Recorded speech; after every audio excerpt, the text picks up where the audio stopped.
My dad texted me one day, open a credit card to help cover your mom's medical bills. A week later, I'm scrolling through Facebook and see my brother posting photos from Miami beachfront resort's cocktails by the pool. Private yacht vibes, the whole luxury package. I messaged him, "Where'd you get the money for that trip?" He replied with a smirking emoji. "Thanks, sis. All on your credit card." "Don't worry, I only spent $150,000.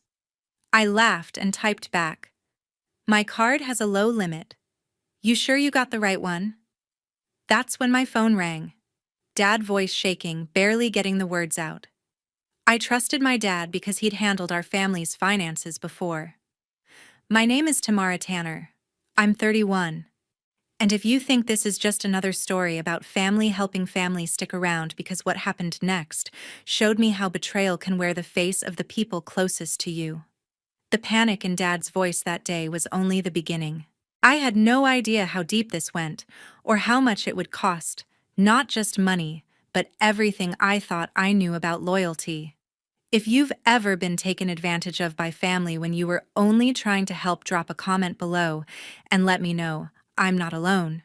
Hit that subscribe button and turn on notifications because these real-life stories are coming every week, and the next one might hit even closer to home. A few days after that panicked call from Dad, I couldn't shake the unease. His voice had cracked like I'd never heard before, and he hung up without explaining a thing. I tried to focus on work, but something kept pulling me back to my bank apps. I live in Minneapolis now in a quiet apartment overlooking the Mississippi River. The city suits me: cold winters, straightforward people, plenty of space to build something on my own. 8 years ago, I started my digital marketing agency from a spare bedroom, just me and a laptop. Turned it into a proper LLC with a small team, steady contracts from local businesses, and a few national brands. We handle social strategies, ad campaigns, the kind of work that pays the bills and lets me breathe without constantly worrying about money. It's not glamorous, but it's stable, and it's entirely mine. I learned early to keep business separate from personal, different accounts, different cards. That's why I have the gold business card through the LLC, high limit for client travel, or big ad buys, fully insured with fraud protection. I rarely touch it outside work. Back home in Columbus, things aren't as steady. Mom's heart surgery came out of nowhere, a blockage they caught during a routine check.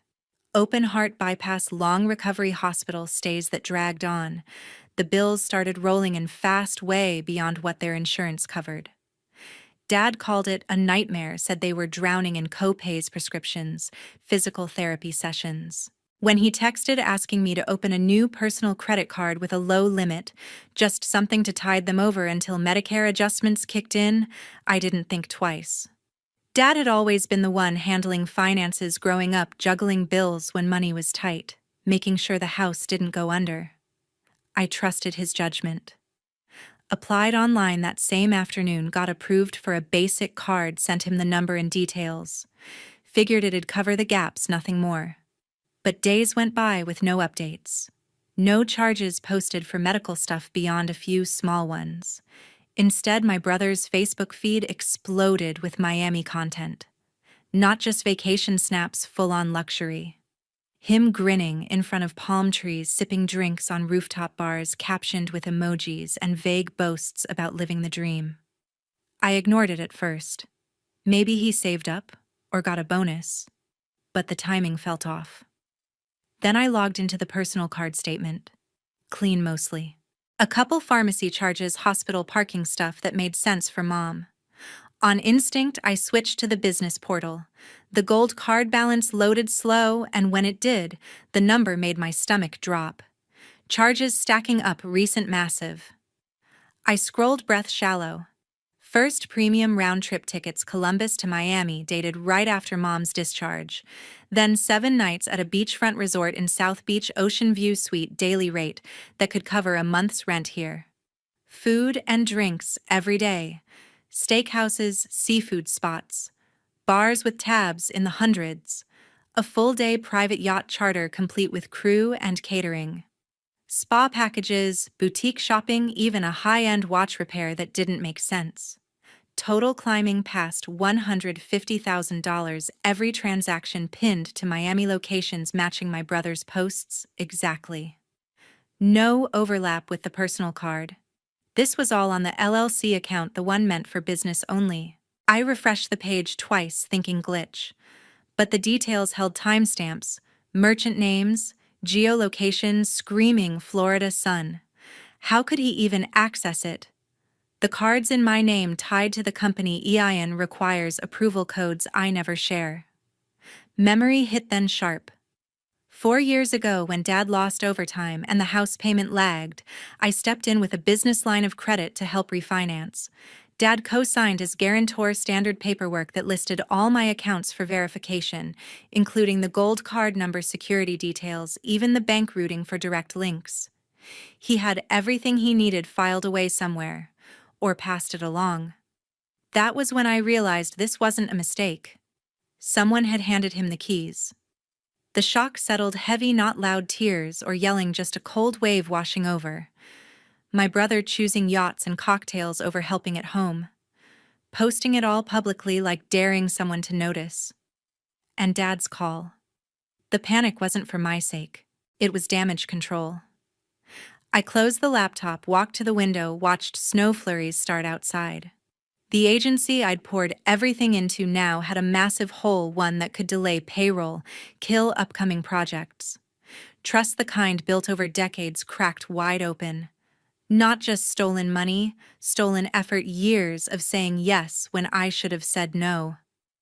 I didn't sleep much that night, mind replaying every transfer I'd sent home, every time I'd covered without question. By the end of that week, I knew I had to do something concrete.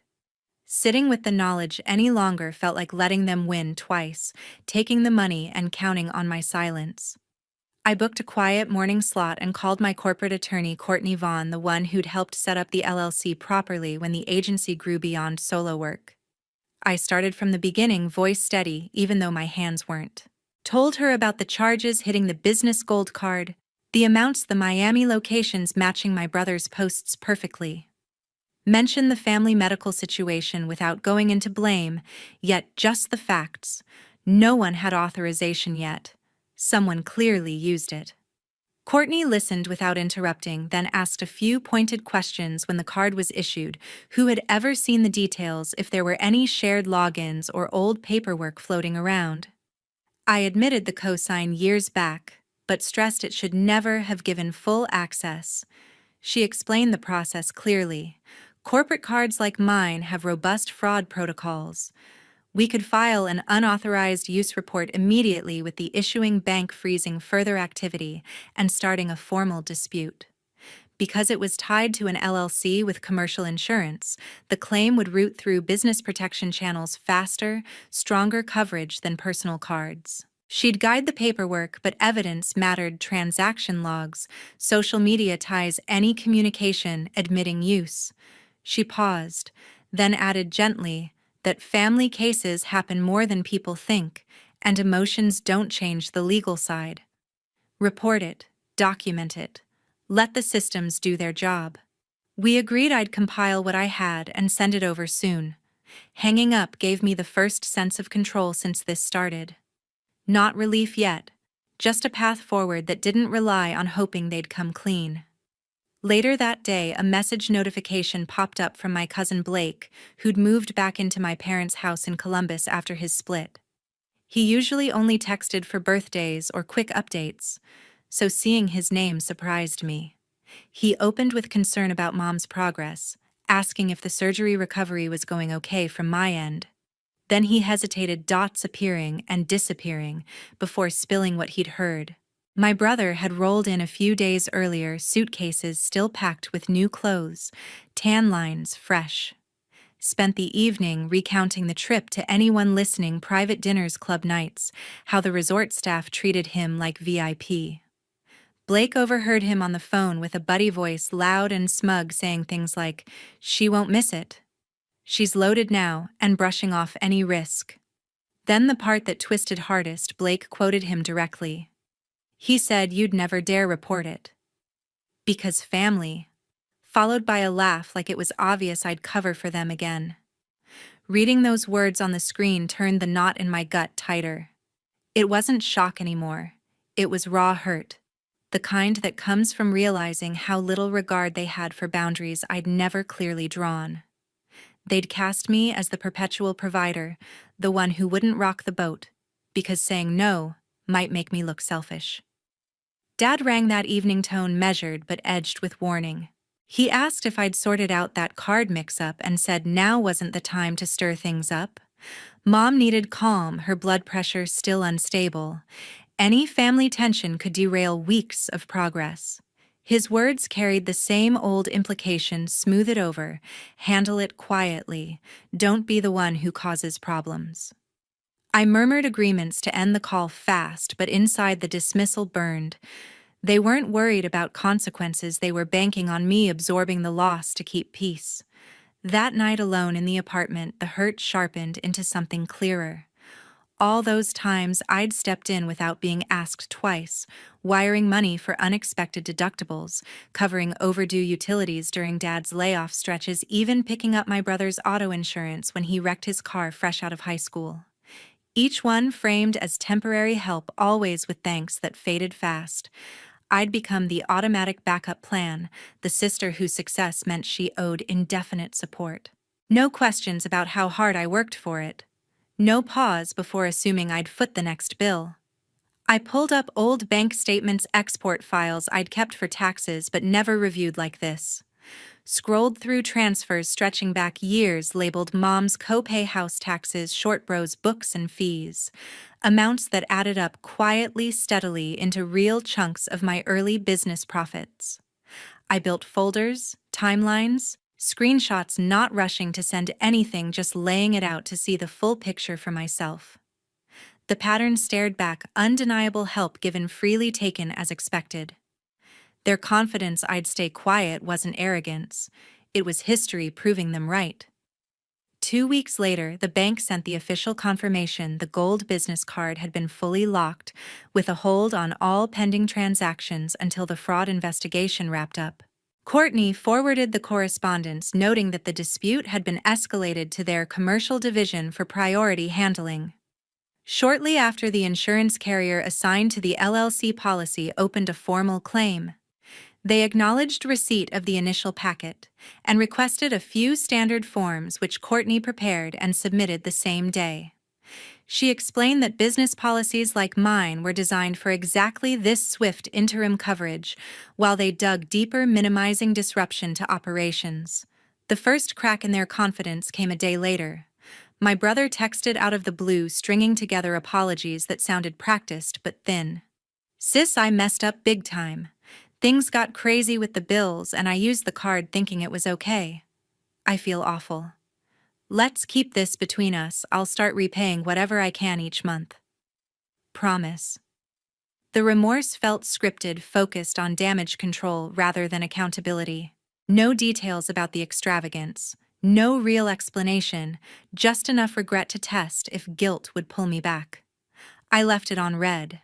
Then the calls started pouring in, coordinated in a way that left no doubt. Dad phoned first, skipping any pretense of calm. His voice was sharp, accusatory. "You're actually going through with this? Reporting your own brother? You're destroying the entire family over something we could settle ourselves." He painted me as vindictive, said I was choosing money over blood, that no one would forgive the fallout. Before I could push back, Mom took the phone. Her voice frail but deliberate, the first I'd heard from her directly in months. She talked about pain flaring up again, how the doctors warned against emotional strain, how my actions were putting her progress at risk. "How can you be so cruel when I'm still recovering? Don't I mean anything to you anymore?" The 1-2 punch was textbook Dad on offense, Mom deploying her condition as the ultimate shield. Pressure dialed up to force compliance. That's when I understood this was never about my mother's surgery. The health crisis had opened the door, a legitimate need that made asking for help reasonable.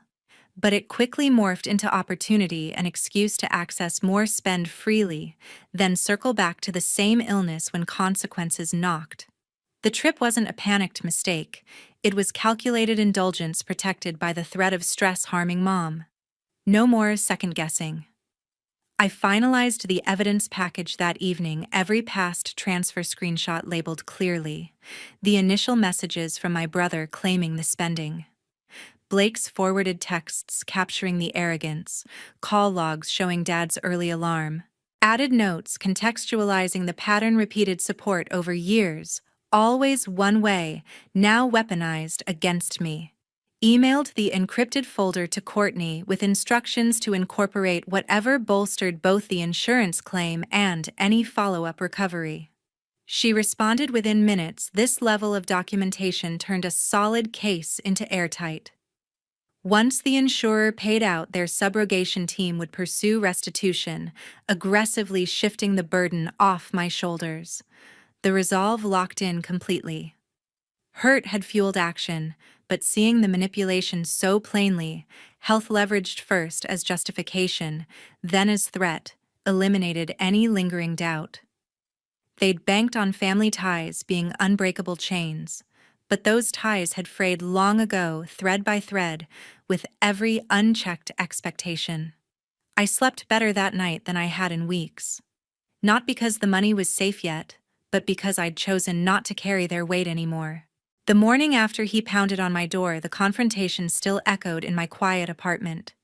He'd arrived without warning, catching an early flight from Columbus to Minneapolis, showing up disheveled and furious, just as I was starting coffee. I cracked the door, keeping my voice level.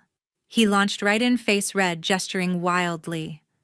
"You seriously called the lawyers on me for what money you don't even miss? You're loaded now, sis, with your big agency and everything. Why act so selfish and stingy when you've got it all?" He kept going, saying I'd changed, become cold, that real family shares without keeping score. Accused me of rubbing my success in their faces, punishing him for trying to blow off steam during a tough time at home. The words spilled out, laced with resentment, like I'd owed him access all along. I didn't argue or raise my voice, just stepped inside for a second, grabbed the certified envelope Courtney had rushed over, and handed him the civil summons. Official paper from the insurance company demanding restitution, court date circled in red. "This isn't me anymore," I told him. "Sign the acknowledgement or don't, but you need to leave. Now." He stared at the documents, color draining, then tried one last push. Something about talking it through like adults. I closed the door firmly, locked it, and listened to his footsteps fade down the hall. The fallout spread faster than I expected. 3 days later, Courtney sent a screenshot from a Columbus local news website. The story had made the rounds because civil filings are public record. The dollar amount caught attention, and the sibling angle added instant drama. The headline was blunt: Columbus man ordered to repay sister $150,000 after alleged credit card misuse on Miami luxury trip.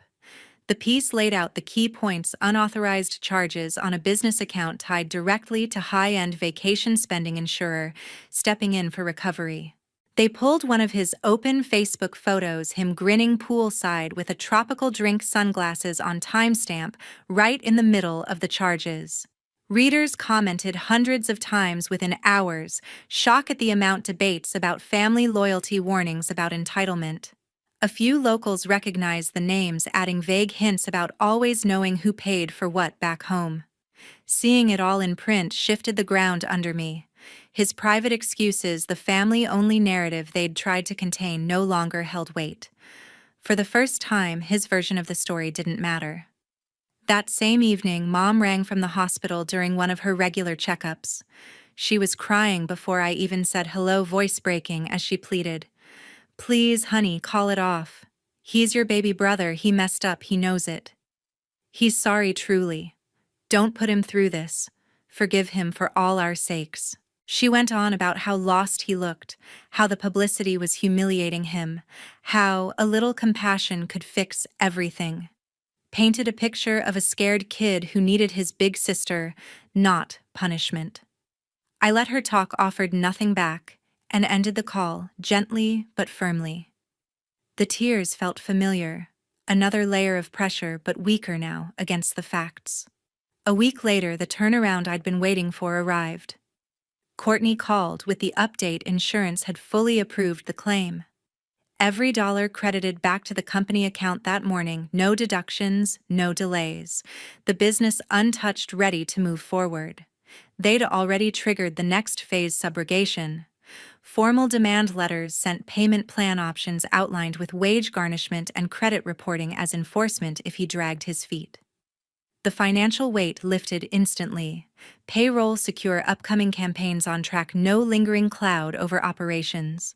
More than that, the public nature stripped away the last leverage.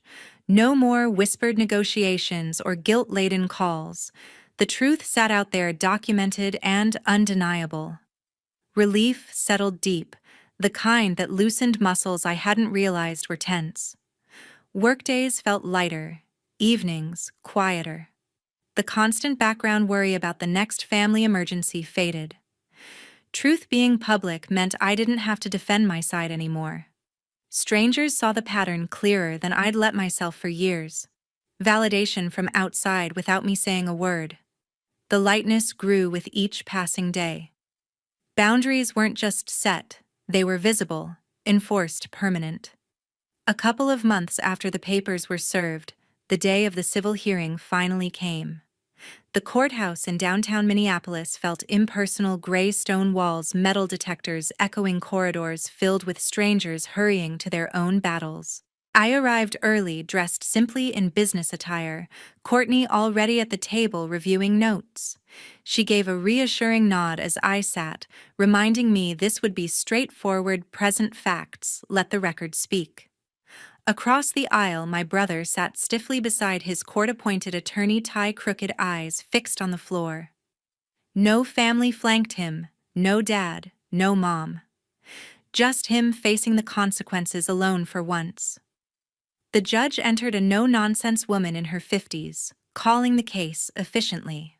Insurance counsel opened with a concise summary: corporate account, misuse, documented charges totaling $150,000, full payout by provider, now seeking ordered repayment with interest and costs.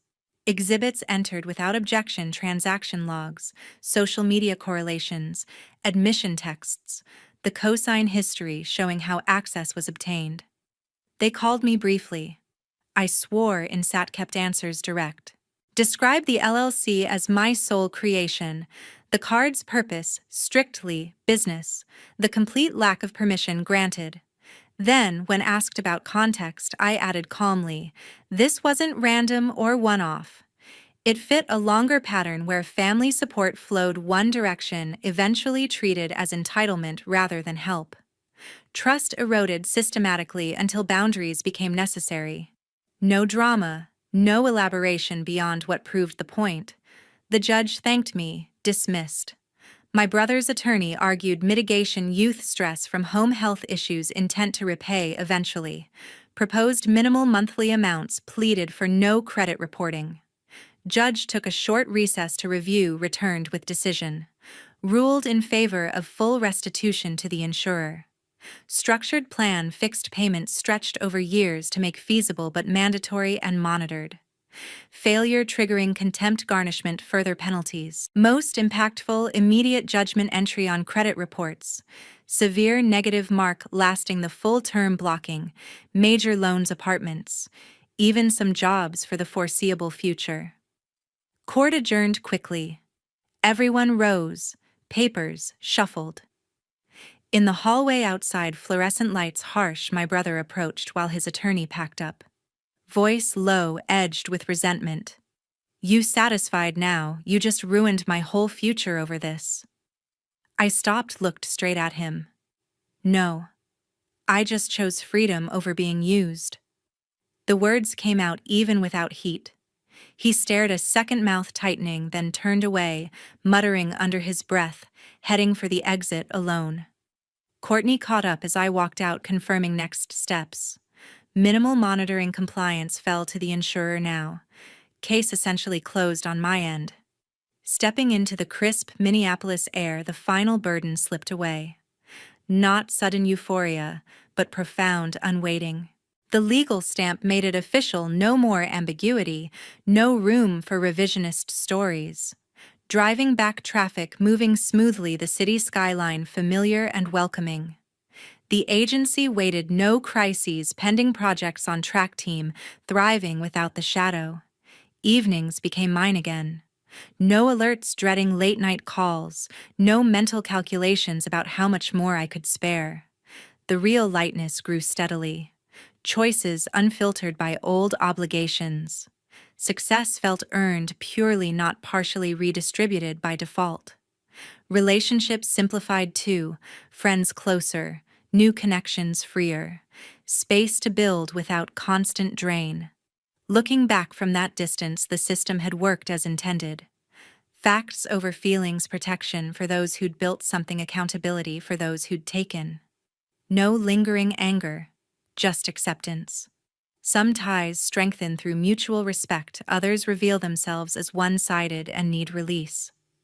Freedom proved quieter than expected, but deeper.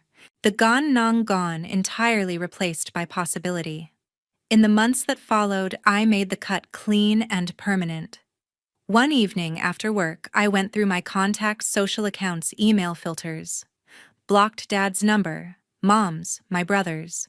Unfollowed, removed from groups, set messages from unknown numbers to silent. No dramatic announcement, no final message. Just gone. The refunded amount hit the business account in full shortly after. I didn't splurge.